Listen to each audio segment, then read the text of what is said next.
Bienvenidos muchachos a la clase de esta semana, en la cual veremos la embriología del sistema digestivo. Este tema es relativamente sencillo, sin embargo su complejidad radica en poder comprender tridimensionalmente todos los eventos que ocurren. Y así como la embriología va siempre de la mano en la anatomía, y si conocen la anatomía se aprenderán mucho más fácil la embriología, en este tema esta relación es aún más importante, por lo que yo les recomendaría realizar un repaso muy por encima sobre la anatomía del abdomen y especialmente el comportamiento del peritoneo en la cavidad abdominal. La idea de estas clases grabadas es que las puedan ver en el momento que ustedes quieran. En la descripción del video tienen una especie de índice con cada una de las partes del tema y el minuto en el que empieza, de modo que puedan encontrar fácilmente alguna sección en específico. Sin más que agregar, comencemos. Antes de comenzar con la clase, recordemos la constitución del sistema digestivo. Desde un punto de vista estructural o anatómico, este va a tener dos elementos. Por un lado, el tubo digestivo y por otro, las glándulas anexas. El tubo digestivo se extiende desde la boca hasta el ano y comprende la cavidad oral, parte de la faringe, el esófago, estómago e intestino delgado y grueso. Mientras que las glándulas anexas son las glándulas salivales en la cavidad oral, el hígado, la vesícula biliar y el páncreas.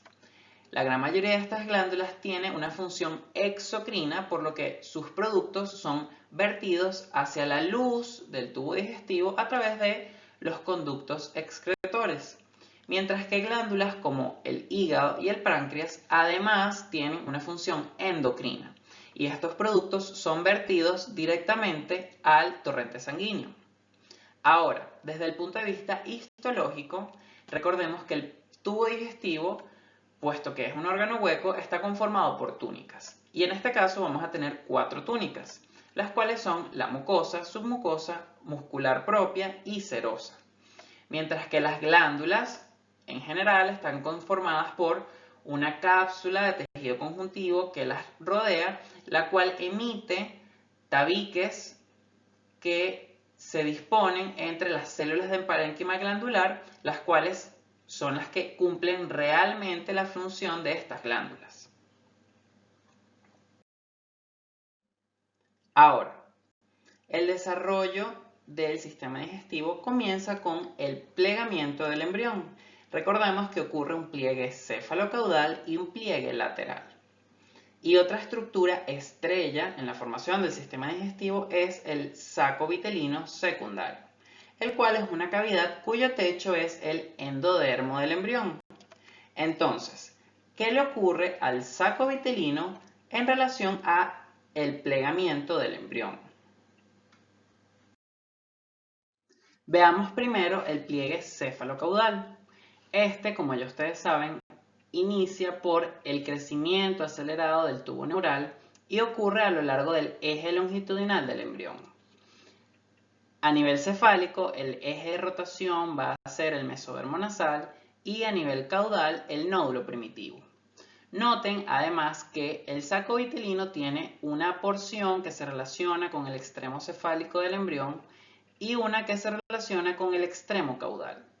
Y estas partes son las que se van a incorporar al embrión con el pliegue del mismo. Y de esta manera, como vemos, el saco vitelino se incorpora en el extremo cefálico y en el extremo caudal del embrión para formar así dos estructuras. La primera es el intestino primitivo anterior y la segunda el intestino primitivo posterior. Entre ellas dos se encuentra lo que más adelante se conocerá como intestino medio, el cual, si vemos, comunica ampliamente con el saco vitelino. Pero esta comunicación cada vez será más estrecha gracias a los pliegues laterales del embrión, como veremos más adelante. Ahora, el intestino anterior se comunica con el intestino medio por el portal intestinal anterior. Y el intestino posterior se comunica con el medio gracias al portal intestinal posterior. Posterior al pliegue cefalocaudal del embrión ocurre el pliegue lateral, el cual inicia por el crecimiento de las somitas y sucede en el eje transversal del embrión. Fíjense que igualmente aquí parte del saco vitelino se incorpora al embrión para formar en este caso al intestino medio. Originalmente esta comunicación entre el intestino medio y el saco vitelino es muy amplia, pero a medida que los pliegues laterales se van acercando a la línea media, esta comunicación se estrecha para constituir lo que se conoce como conducto ónfalo-mesentérico. Y es en este punto el único lugar en el que existe una comunicación entre el intestino medio y el saco vitelino. En el resto de la pared ventral, ambos pliegues se fusionan en la línea media para terminar de darle una forma tubular al embrión que previamente era una estructura plana. En estas imágenes se han eliminado todos los elementos del embrión excepto el endodermo y el saco vitelino, por lo que podemos ver muy fácilmente la transformación de estos para conformar al intestino primitivo. En un inicio tenemos una gran cavidad más o menos redondeada, el saco vitelino, cuyo techo, como les mencioné, es el endodermo del embrión, y ambas estructuras se continúan una con la otra en sus bordes. Cuando ocurre el pliegue céfalo-caudal, se forma el intestino anterior y posterior. El medio se comienza a diferenciar, sin embargo, la comunicación con el saco vitelino sigue siendo muy amplia. Y cuando ocurre el pliegue lateral, la comunicación se estrecha y se forma el conducto ónfalo-mesentérico o vitelino y el saco vitelino definitivo. Como resultado obtenemos esta estructura tubular que es el intestino primitivo. De esta manera queda constituido el intestino primitivo, el primordio del sistema digestivo, el cual es una estructura tubular que consta de tres partes. Por un lado, el intestino primitivo anterior, el cual se extiende desde la membrana bucofaringea, la cual es su fondo, hasta la yema hepática o el portal intestinal anterior, el cual a su vez se divide en dos por el divertículo respiratorio o tráqueo bronquial. Por un lado tenemos al intestino faríngeo que se extiende desde la membrana bucofaríngea hasta e incluyendo al divertículo respiratorio, cuyo desarrollo ya estudiamos en la embriología del cuello, y el intestino anterior propiamente dicho, el cual se extiende desde el divertículo respiratorio hasta la yema hepática o el portal intestinal anterior. En segundo lugar tenemos al intestino primitivo medio, el cual se extiende desde el portal intestinal anterior hasta el portal intestinal posterior y que, como ya vimos anteriormente, comunica con el saco vitelino definitivo a través del conducto vitelino o conducto ónfalo-mesentérico. Y en tercer lugar tenemos al intestino primitivo posterior, el cual se extiende desde el portal intestinal posterior hasta la membrana cloacal, la cual es su fondo.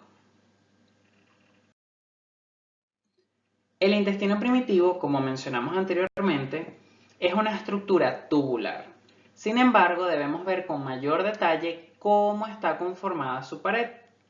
Por un lado tenemos al endodermo, el cual tapiza toda su luz y a partir del cual se originará todo el componente epitelial del sistema digestivo. Esto abarca tanto al epitelio de revestimiento, que forma parte de la mucosa del tubo digestivo, como al componente glandular, ya sea a las glándulas que se encuentran en el espesor del tubo digestivo, como por ejemplo las glándulas submucosas del esófago o las criptas del Ibercum, o al parénquima de las glándulas anexas del sistema digestivo, que serían el hígado, el páncreas y las glándulas salivares. Y el segundo componente es el mesodermo esplácnico, el cual rodea al endodermo. A partir de este derivará todo el componente conjuntivo y muscular. Y además las células que se encuentran en la superficie, que son células mesoteliales, conformarán al peritoneo visceral.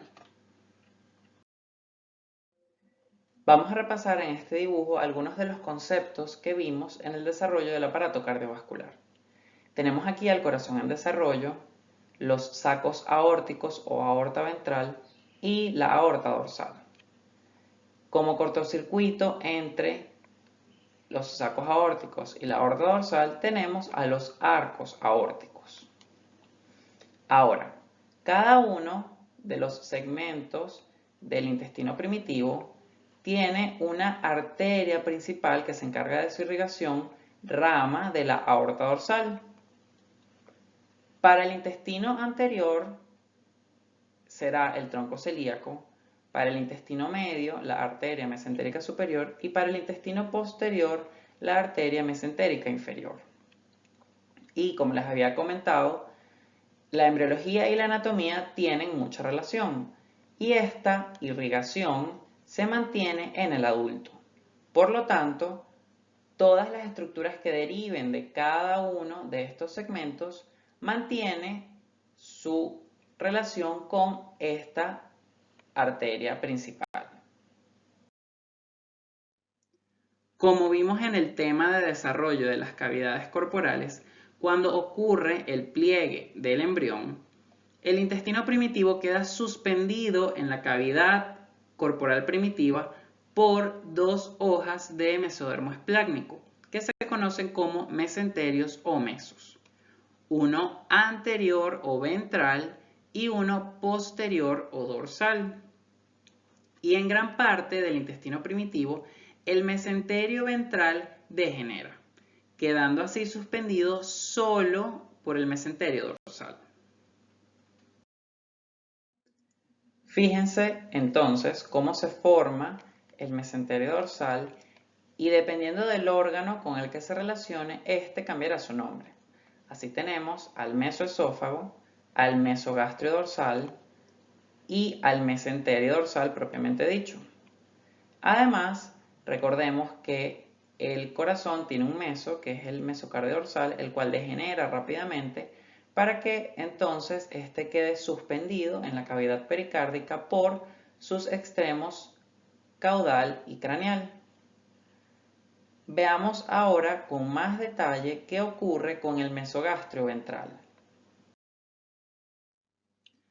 Si vemos con más detalle al mesogastrio ventral, podemos observar que este es el único meso o mesenterio ventral que no degenera, puesto que en su espesor se desarrollan las estructuras y órganos que derivan de la yema hepática. La evolución del mesogastrio ventral será abordada con mayor detalle más adelante, sin embargo es de notar en este momento que él se extiende desde el estómago hasta la primera porción del futuro duodeno. De esta manera podemos comenzar a estudiar el desarrollo del sistema digestivo y en vista a todo lo que hemos visto anteriormente, lo vamos a dividir en tres y en esta clase vamos a ver el desarrollo del intestino anterior propiamente dicho. Los órganos que derivan del intestino anterior propiamente dicho son el esófago, el estómago. En cuanto al duodeno, solo la primera porción y la mitad superior de la segunda porción. Y las glándulas anexas que son el páncreas, la vesícula biliar y el hígado. El esófago es la porción del intestino anterior propiamente dicho que se ubica entre el divertículo respiratorio y la dilatación del estómago. Originalmente este es muy corto, sin embargo a medida que el embrión va creciendo, él alrededor de la séptima semana alcanza su longitud definitiva.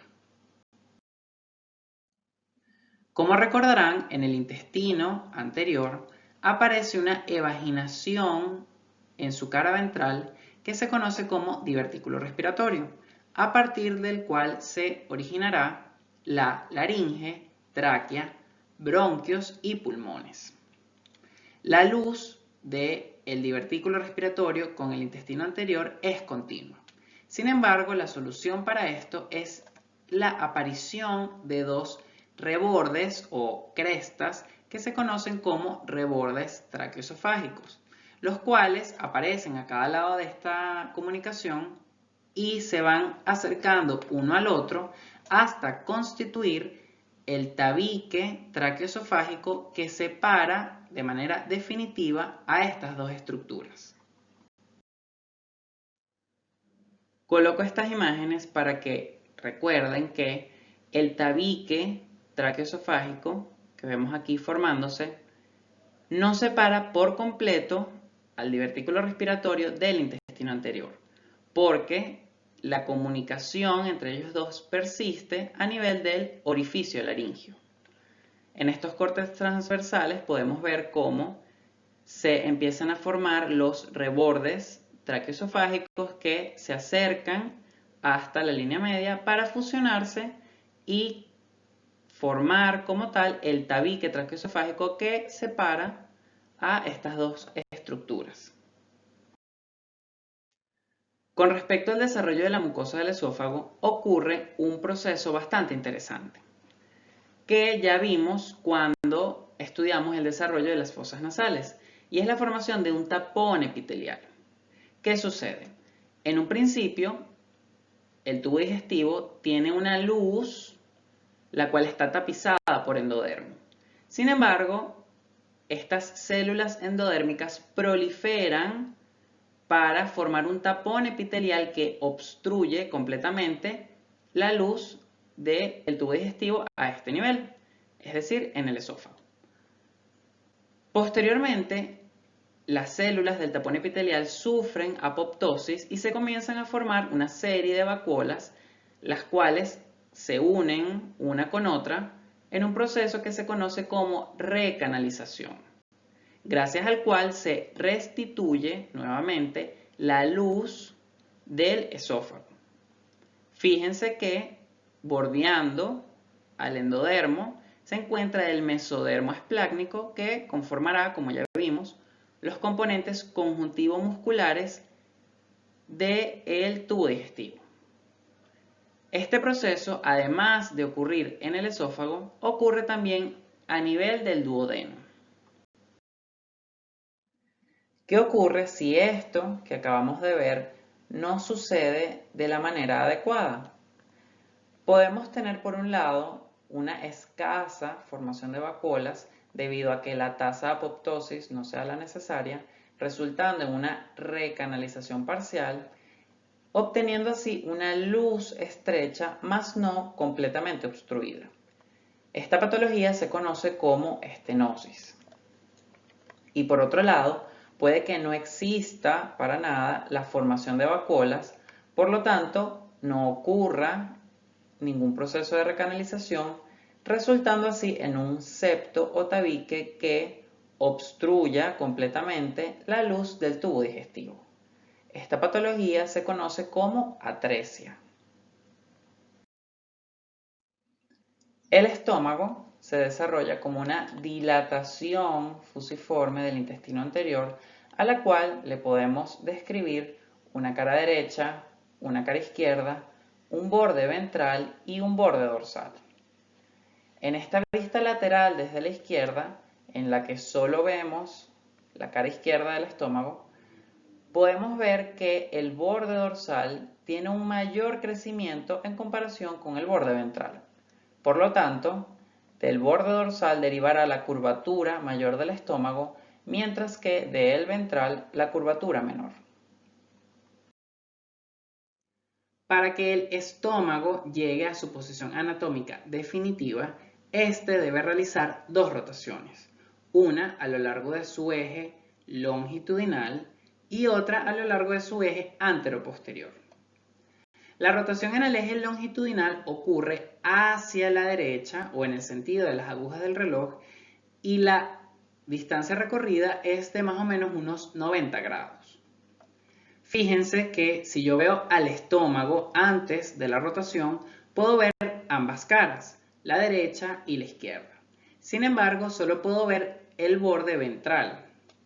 Pero cuando él culmina su rotación, puedo ver el borde dorsal, que será la futura curvatura mayor. Sin embargo, solo puedo ver la cara izquierda. Vamos a ver estos cambios en un corte transversal.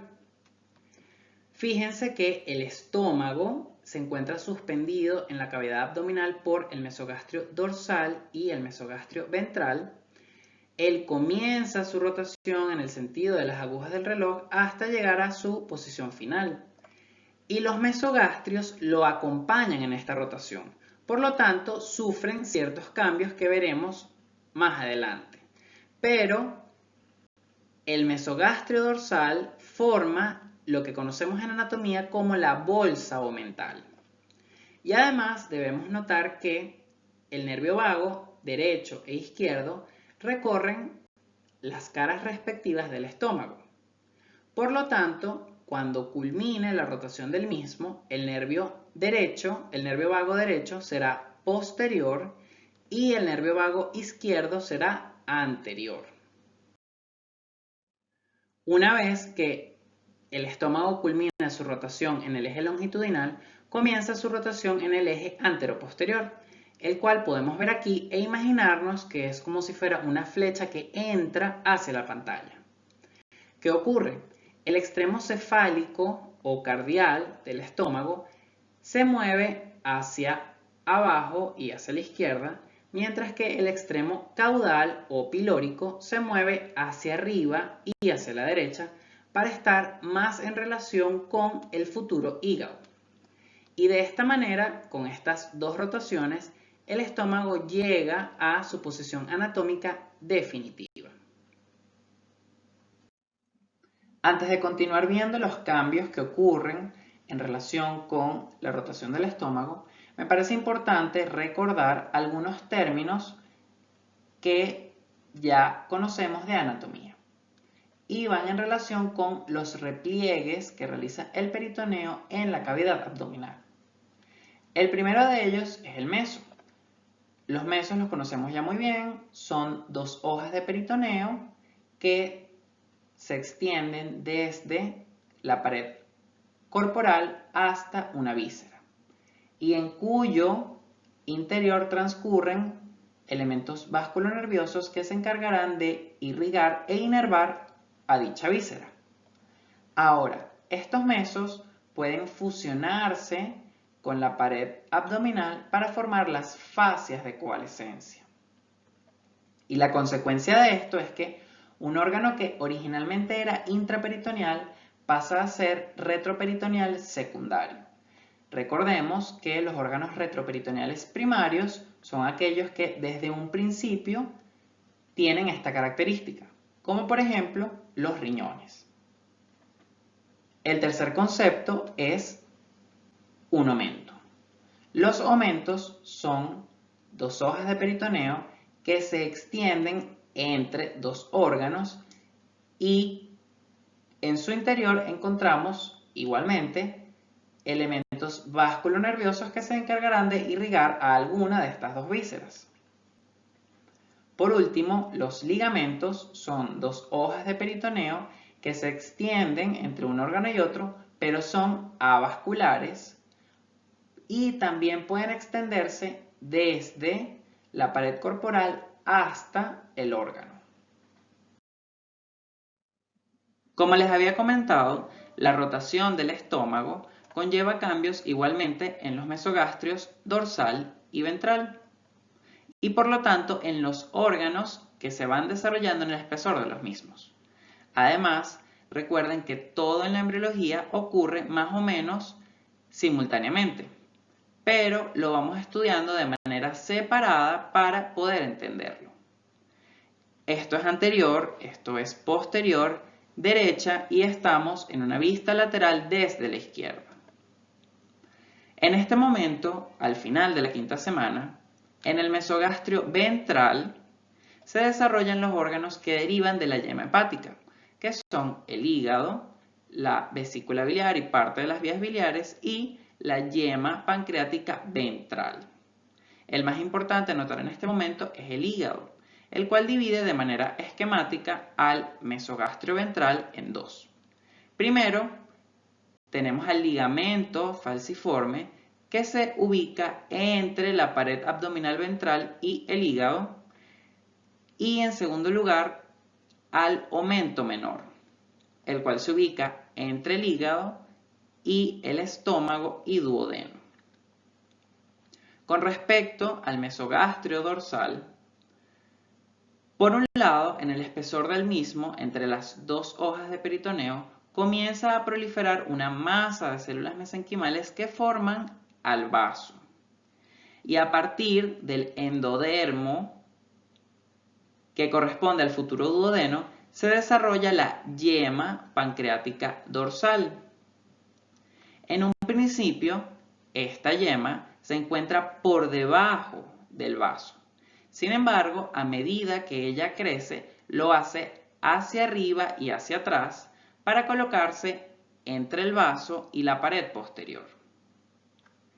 Veamos en un corte transversal a este nivel, con una vista desde arriba, para poder entender mucho mejor todos los cambios que ocurrirán en la rotación del estómago y de los mesogastrios. Esto es anterior, posterior, derecha e izquierda. Para repasar, de adelante hacia atrás tenemos al ligamento falciforme, al hígado en formación, omento menor, estómago, el vaso que se encuentra en el espesor del mesogastrio dorsal y a la aorta dorsal. Noten que cuando comienza la rotación,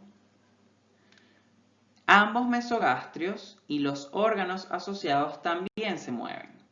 Lo que está anterior al estómago se desplaza hacia la derecha y lo que está posterior hacia la izquierda. Noten que el vaso nos permite dividir al mesogastrio dorsal en el omento gastroesplénico y el omento esplenorrenal, entre la pared posterior y el vaso, donde se encuentra la arteria esplénica y en donde se desarrollará la yema dorsal del páncreas, como les dije anteriormente. Si vemos aquí, ya la parte dorsal del páncreas en desarrollo aparece entre el vaso y la pared abdominal. Y esta zona que estoy señalando aquí será el área donde se fusione parte del páncreas con la pared posterior para formar la fase de coalescencia retropancreática de TOLT1, dibujada esquemáticamente como una línea punteada aquí. Y además vean cómo el hígado se desplaza hacia la derecha y a medida que el mesogastrio dorsal gira a la izquierda, este se expande para formar la bolsa omental. La bolsa omental también sufre una serie de cambios que son bastante interesantes de estudiar, puesto que en anatomía la bolsa omental es una estructura muy estudiada y descrita. Fíjense que la bolsa omental no crece solo hacia la izquierda, como ya lo vimos, sino que también crece hacia arriba y hacia abajo, para formar el receso superior y el receso inferior de la bolsa omental. El receso superior estará en relación con el diafragma y el hígado, mientras que al receso inferior se le describe una pared ventral y una pared dorsal. Y vamos a ver con más detalle la evolución de este. Se dice que el receso inferior de la bolsa omental se origina o se favorece su crecimiento en parte por la rotación antero-posterior del estómago. Vamos a realizar un corte sagital a este nivel. Esto es anterior y esto es posterior. Noten cómo el páncreas y el duodeno se ubican en una situación retroperitoneal. Tenemos al colon transverso con su meso y asas delgadas con el mesenterio. Vemos la pared ventral y dorsal del receso inferior y estas hojas de peritoneo van a sufrir una serie de fusiones como lo indican aquí las flechas. ¿Qué ocurre? La parte cefálica de la pared ventral conformará lo que se conoce como ligamento gastrocólico. La parte cefálica de la pared dorsal se fusiona con el colon transverso y su meso. Y las partes caudales, tanto de la pared ventral como dorsal, se fusionan para formar al aumento mayor. Si se dan cuenta, en un principio la luz de la bolsa omental es continua con la del receso inferior. Sin embargo, posterior a las fusiones, esta luz se oblitera. Con relación a la embriología del duodeno, este es un tubo que se alarga hasta adoptar la forma en C que lo caracteriza y realiza una rotación en relación o simultáneo a la que realiza el estómago en su eje longitudinal. Cuando ocurre esta rotación, el mesoduodeno ventral gira hacia la derecha en el sentido de las agujas del reloj y hacia atrás para fusionarse con el mesoduodeno dorsal. Y por lo tanto, la yema ventral del páncreas se fusiona con la yema dorsal. Además, es interesante notar que el duodeno se encuentra en un punto de transición entre el intestino anterior y el intestino medio. Y por eso tiene una irrigación de doble origen. La mitad superior, hasta el punto donde desembocan las vías biliares y pancreáticas, está irrigada por el tronco celíaco, mientras que la mitad inferior está irrigada por la arteria mesentérica superior. En esta imagen vemos que cuando el duodeno rota, la raíz del mesoduodeno dorsal, una vez que se fusiona con el ventral, se desplaza hacia la izquierda y esta parte que se va a resaltar aquí se fusiona con la pared posterior para formar la fascia retroduodeno-pancreática de Treitz. Y recuerden que, así como ocurre en el esófago, el endodermo del duodeno prolifera para obliterar la luz y después pasar por el proceso de recanalización. Vamos a ver el origen del hígado, vesícula biliar y páncreas, puesto que está muy relacionado entre sí. Estas tres glándulas derivan de dos estructuras que se forman como proliferaciones de las células del endodermo a nivel del duodeno. Y estas estructuras son la yema o divertículo hepático y la yema pancreática dorsal. A su vez, a la yema o divertículo hepático se le describen tres componentes: la parte hepática, la parte cística y la yema pancreática ventral. ¿Qué deriva de cada una de estas partes? De la parte hepática se forma el parénquima hepático, que recordemos es el hepatocito, y el epitelio de las vías biliares intrahepáticas. Además, se forma el conducto hepático derecho, izquierdo y conducto hepático común. Ahora, de la parte cística deriva la vesícula biliar y el conducto cístico. Las estructuras que se formen a partir de la yema pancreática ventral las veremos más adelante. Por último, el tallo de conexión que queda entre la yema hepática y la pared del duodeno formará el conducto colédoco. El hígado se forma gracias a la participación de dos elementos. Por un lado, los cordones celulares que derivan de la parte hepática de la yema hepática, por lo tanto son de origen endodérmico, y por otro lado, el mesodermo del septum transverso. Recordemos que el septum transverso es un tabique que representa la unión entre el mesodermo parietal y esplácnico extraembrionario. ¿Qué ocurre con estos dos elementos? Los cordones celulares crecen y penetran en el espesor del mesodermo del septum transverso. Vamos a ver esto con más detalle. En este dibujo podemos apreciar al epitelio del endodermo y cómo de él parten estos cordones celulares que tienen una disposición más o menos irregular, los cuales se colocan alrededor de estos sinusoides hepáticos primitivos que derivan de las venas vitelinas. Las células de estos cordones se diferencian en hepatoblastos. Los hepatoblastos son células madre bipotenciales que se pueden diferenciar a su vez en hepatocitos, los cuales formarán el parénquima del hígado y se dispondrán alrededor de la vena centrolobulillar para formar los lobulillos hepáticos clásicos que ya conocemos de la histología. Y también se pueden diferenciar en colangiocitos, que son los precursores del epitelio de las vías biliares. ¿Qué ocurre con el mesodermo del septum transverso? A partir de él se forman las células de hito o células estrelladas, que son el principal almacén de vitamina A, y se cree que juegan un papel en la fibrosis del hígado en un contexto fisiopatológico. Además, se formará por supuesto el tejido conjuntivo que forme la cápsula hepática, a partir de la cual se forman los tabiques de tejido conjuntivo laxo que se dispone o se coloca entre los lobulillos hepáticos. Coloco aparte y en negrita a las células hematopoyéticas. ¿Por qué?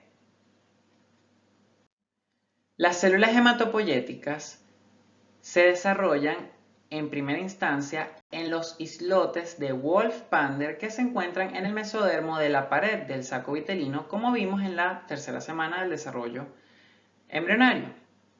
Estas células migran hacia el mesodermo del septum transverso para colocarse en la luz de estos sinusoides hepáticos primitivos que vimos anteriormente para iniciar el proceso de hematopoiesis intraembrionaria.